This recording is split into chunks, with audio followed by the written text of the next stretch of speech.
இர்ஃபான் அவர்கள் என்ன பண்ணாரு, தனக்கு பிறக்க போற குழந்தையோடைய பாலினத்தை முன்னாடியே வந்து எல்லாத்துக்கு முன்னாடியும் ரிவீல் பண்ணாரு. அதுக்கான ஜஸ்டிபிகேஷன் அவர் என்ன கொடுத்தாருன்னு பாத்தீங்கன்னா, நாங்க அந்த நாட்டுல இருந்தோம், அந்த நாட்டுல வந்து இது லீகல் அப்படிங்கிற மாதிரி சொன்னார். ஆனா நீங்க என்னதான் அந்த நாட்டுல இருந்தாலும் உங்களுடைய யூடியூப் சேனல்ல பார்க்கக்கூடிய ஆடியன்ஸ் வந்து தமிழர்கள் தானே. அதை பத்தி இர்ஃபான் வந்து யோசிக்கவே இல்லை. அண்ட் இன்னொரு விஷயம், அவர் வந்து என்னதான் சாரி கேட்டிருந்தாலும் அந்த ஜஸ்டிபிகேஷன் ரொம்ப தவறானதா இருந்திருக்கு. கூட தர்மபுரியில ஒரு ஆளு இல்லீகலா கருவில் இருக்கிற குழந்தை என்ன அப்படிங்கறத ஸ்கேன் பண்ணி சொல்ற ஸ்கேன் சென்டர் நடத்திட்டு வந்திருக்காங்க. இப்பவுமே பெண் சிசு கொலை அப்படிங்கிறது ரொம்ப அதிகமாவே நடந்துட்டு இருக்கு. இப்படி இருக்கிற ஒரு சிச்சுவேஷன்ல இர்ஃபான் அவர்கள் பண்ணது வந்து ரொம்ப கண்டிக்கத்தக்க விஷயமா இருக்கு.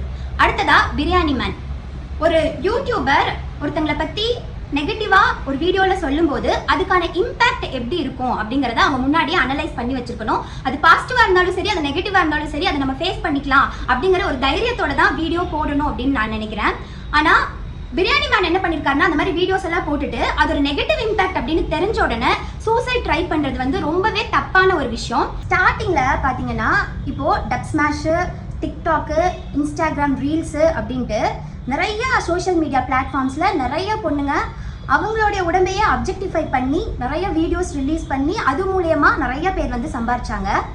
அதை இங்க இருக்கிற கிரியேட்டர்ஸ் ஆகட்டும் யாருமே எந்த ஒரு கேள்வியுமே கேட்கல. அது ஒரு பெரிய விஷயமா கூட நீங்க காட்டல. அந்த அப்ஜெக்டிஃபிகேஷன் வீடியோவை நீங்க ஒரு ட்ரோல் வீடியோவா மாத்தி அதை கூட காமெடியா தான் கடந்து போனீங்க. ஆனா இங்க ஒரு பொண்ணு ஃபேஷன் டிசைனிங் கற்றுட்டு இருக்காங்க. அவங்களுடைய டேலண்ட்டையும் அவங்களுடைய ஸ்கில்லையும் எக்ஸ்போஸ் பண்ணணும் அப்படிங்கிறதுக்காக ஃபிட் செக் அப்படின்னு சொல்லிட்டு ஒரு விஷயத்த பண்ணுறாங்க.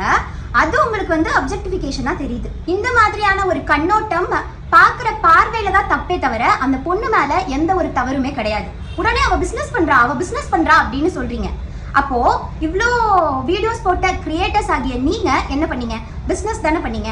அவ வந்து ஃபேக்கான சர்டிஃபிகேட் கொடுத்துட்டா, அது ஸ்கேம் ஆயிடுச்சு, அவ இல்லீகலா நிறைய பண்றா அப்படின்னு சொல்றீங்க. இது ஆக்சுவலா ஒரு பெரிய விஷயமே கிடையாது. இங்க இவங்க பண்றதை விட நிறைய இல்லீகல் ஆக்டிவிட்டிஸ் நடந்துட்டு தான் இருக்கு. அப்படியே அவங்க இல்லீகலா பண்ணாலும் அதை கவர்மெண்ட் பாத்துக்குவாங்க. இதை ஒரு பெரிய விஷயமா பண்ணி அந்த பொண்ணு வந்து ஏதோ ஒன்று நம்ம புதுசாக ஏதாவது ஒன்று பண்ணலாம், நம்மளுடைய டேலண்ட்டை நம்ம வந்து வெளியில காட்டலாம் அப்படின்னு சொல்லி ஒரு பொண்ணு பிஸ்னஸ் அப்படிங்கிற மைண்ட் செட்ல வெளியில வரும்போது இந்த மாதிரியான விஷயங்கள்லையோ இல்ல சமையல் கட்டுலையோ முடங்கி போயிடுறாங்க. ஒரு பொண்ணு ஒரு பிசினஸ் பண்ணலாம் அப்படின்னு முன் வரும்போது இந்த மாதிரியான தடைகளை நீங்க அவன் மேல வச்சு அவளுடைய பிசினஸை முடக்கிட்டீங்கன்னா இதை பார்த்துட்டு எத்தனை பெண்கள் அவங்களும் பிசினஸ் பண்ணலாம், அவங்களுடைய டேலண்ட்டை எக்ஸ்ப்ளோர் பண்ணலாம் அப்படின்னு சொல்லி வருவாங்க? கொஞ்சம் யோசிங்க.